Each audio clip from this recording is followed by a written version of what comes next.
The movie opens up showing you a queen, who is telling the story of Snow White's birth. Her mother died. She was spoiled, and the kingdom was a very happy place. Her father was grooming her for the kingdom when he met the queen. They got married, but he had to go away. He gave Snow his dagger, rode off into the woods, and was never seen again. Snow White searched for him, devastated that he wasn't found. Now she is at the mercy of the queen. Welcome to Review Recapped. Appreciate our efforts by subscribing and turning on the notifications, please. It means us a lot. Spoilers ahead. Enjoy.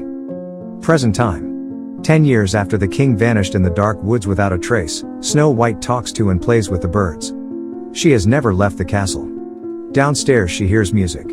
The queen is sitting on her throne, and it looks like she's playing chess with her servants by using them as human pawns, and she is playing with her top minister known only as the Barton. One servant named Brighton steps forward to tell her that the kingdom is close to being destitute. Snow White comes downstairs, from the bedroom she seems to live in, to ask the queen if she can attend the gala since it is her 18th birthday.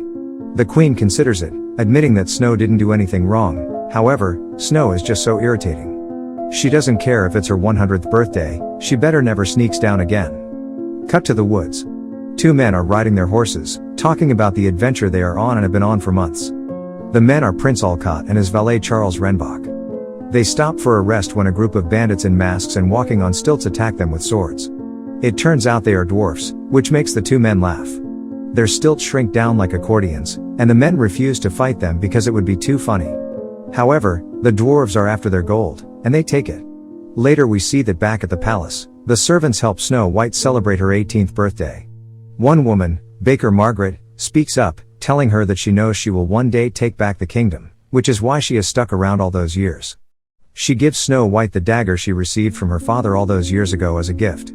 Snow White decides she is going to leave the castle, after the encouragement of the servants, and does so causing the guards to question if that's even allowed. All of a sudden we hear those famous words spoken by the queen, "Mirror, mirror on the wall," except the difference is, that she walks into it. When she comes out she is in a new place in another dimension, a small hut on a vast lake. She talks to another version of herself in the mirror, discussing marrying the Baron. The mirror tells her to marry someone rich, for one day she will ask who is the fairest of them all. While walking in the snowy woods, Snow White comes across the two men, who are now stripped of their underwear and hanging upside down from a tree. She decides to release them. It almost seems to be love at first sight for her and one man, Prince Alcott, but he declines the offer to travel with them. Back at the palace, the queen is trying on shoes when she is interrupted by Prince Alcott and Charles. The queen has never heard of his kingdom before and quickly organizes a ball to impress him. She plans to marry the prince, however, she is reminded by Brighton that they have no money to pay for it. She doesn't care that people are starving, however, and does whatever it takes to throw the ball. In the next scene, Snow White is wandering the streets of the village where she sees children and adults begging for food and money. She is shocked, since the last time she saw the town when she was a child with her father, the land was plentiful. Brighton comes into town and puts up a notice that there is to be more tax collection. He tells them that the money is being used to keep a terrible beast away from them, and therefore, they must pay, despite them being poor. Prince Alcott is warned by his friend Charles that something is fishy about the queen, but he leaves anyway. Snow returns very upset, telling Baker Margaret how horrible everything has become for the people. She tells her about the ball, telling her that she will crash the ball and save the kingdom. A few minutes later, we see the queen preparing herself, being treated by Baker Margaret, who is doing disgusting things to her without her knowing as she has her eyes covered. This includes settings bees, snakes, and other insects. That evening, the costume ball begins. Snow White crashes the ball dressed as a white swan and is surprised to see the prince, and he is also surprised to see her. They dance together, all the while being watched by the queen. She admits that she is a princess, and he tells her he's the prince. They cheat in the dance, so they don't have to switch partners and can continue chatting, which is of course upsetting to the queen. Snow tries to fill in Alcott on what's happening and how she needs his help, but when she is spied on by the queen, she attempts to escape, before she is grabbed by her. The queen corners Snow White, questioning her as to where she got the dress, while Snow yells at her about the conditions in the village. Snow White stands up for herself, saying she is the rightful leader of the kingdom, and we zoom in on a celestial necklace around Queen's neck. The queen later tells Brighton she wants Snow White killed to take her to the woods and feed her to the beast. Still, in her white swan dress, Brighton has now brought Snow White to the woods. They are both very upset and, while the snow is falling, they hear the beast. Brighton, In appreciation still of how her father treated him so kindly, cuts loose the ropes tying her hands together and tells her to run. She runs through the woods and into a sign saying no entry. She wakes up inside the house of the 7 dwarfs. She tells them that she is Snow White, however, not all of them believe her. She tells them that she has no gold for them, and explains how the queen tried to have her killed. They are reluctant to let her stay, as they could be killed for it. They decide to let her stay for one night. Meanwhile, Brighton runs back to the castle and lies by telling the queen that the work has been done. He shows her a bag of her organs, which are instead various food items. The queen is thrilled that Snow White is finally dead. Brighton tells the maids, and both he and the queen act very apathetically. Brighton goes into town to collect the new taxes. The magistrate tells him that the townspeople cannot handle their money problems much longer. Meanwhile, on his way back to the castle, through the woods, Brighton is not only pocketing some of the money, but he is also being chased down by the dwarfs. They take his gold, hide their costumes, and go back home. Snow White has prepared a nice dinner for them, which makes them want her to stay longer.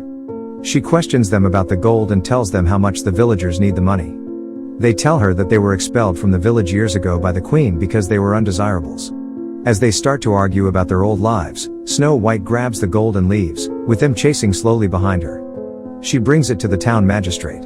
Snow White is about to say her name when the dwarfs run in. She tells the townspeople that it was their doing and that they are the ones that deserve the thanks. Later at the palace, the queen is eating dinner with Prince Olcott, and he very obviously finds her a bit odd. As she tries to get to know him, he reveals that Snow White is the prettiest girl he has ever seen. She tells him that she died the night before in the woods, to which he is upset. The queen is about to ask him to marry her, when Brighton barges in, explaining that bandits stole the tax money.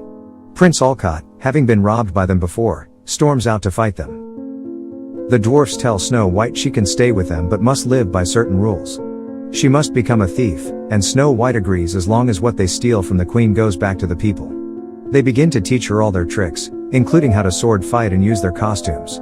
Over the next few days, she quickly learns their ways and trains well to be a thief with them. Prince Olcott has now arrived with some soldiers at the place in the woods where he was attacked last time. He sees Snow White, who is pretending to be lost, so she could attack and steal from them until she sees that it is him.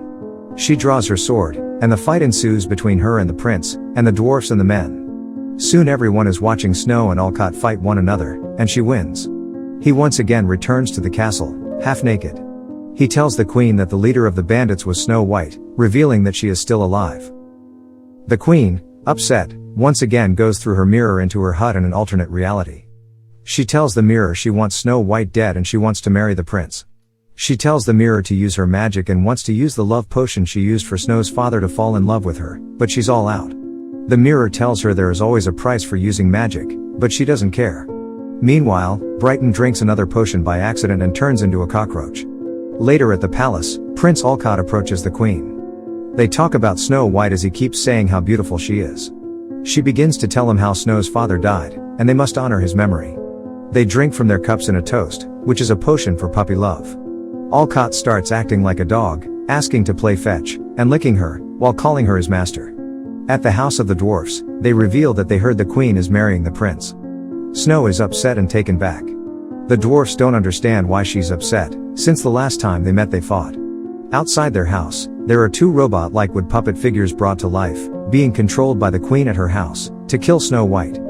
It begins fighting, but they didn't succeed in harming them as they escape underground, and Snow comes to their rescue where she cuts the strings holding the 2 large wooden puppets up and they fall to the ground. The next morning, as the queen and Olcott prepare for their wedding, the queen is being squeezed skinny into her corset, Olcott is sniffing everyone like a dog, and Brighton returns to human form. Snow White left the dwarfs, leaving a note saying that her presence causes them harm. They decide to go after her, but she's right outside. After an inspirational speech, she decides to stay, and they will crash the wedding. The dwarfs sneak in costume, scaring everyone. With them, Snow White says this is a stick-up. When the queen arrives in her carriage at the wedding tent/site, no one is there. She enters the tent and sees that all the servants and guests are without clothes. The baron tells her that the sentry wants her dismissed and stepped down. They tell her that the prince has been stolen by Snow White. At the dwarf's house, Olcott is tied up, begging to be taken back to the queen. They realize he's under a spell, but they don't know how to break it, so they try several physical attacks on him, loud noises, rain dances, etc., but nothing works. Finally, they realize maybe a kiss of true love will work. When they realize that it will be her first kiss, they try to make it special for her with makeup and a nice hairdo. Alcott is begging her not to do this, but she sits on his lap to kiss him, only to stop and ask for privacy, since all the dwarfs are watching. She kisses him despite his protests, and once it's done, he kisses her back. He snaps out of the spell, and they kiss again. They tell Alcott all the embarrassing things he was saying about the queen, and he can't even believe it. Suddenly they hear the roar of the beast and Snow White leaves to fight it herself. She tells Alcott that she wants to change the ending of most fairy tales, and no longer will the prince have to save the princess, and locks them all inside the house. She runs into the queen and realizes that the queen controls the beast with her necklace, and it runs after her. Alcott finally manages to open the door with a key they forgot they had and runs through the woods to find and save Snow White. He finds her, and they run from the beast together. The dwarfs are also running through the woods to find them. The beast attacks and hurts them. Just as the beast is about to strike again, the dwarfs begin to attack it, but the beast manages to bring them all down. Meanwhile, the queen goes back through the mirror, very giddy, thinking they will die. The dwarfs manage to get Snow White's dagger to her, but instead of killing the beast, she grabs the celestial necklace from it. The queen notices that hers no longer has powers, and the mirror tells her now she will see the price for using magic, and she grows old. Suddenly the beast disappears and turns into Snow White's father, the king. Snow White is thrilled, and the king Doskin understand how she has grown up.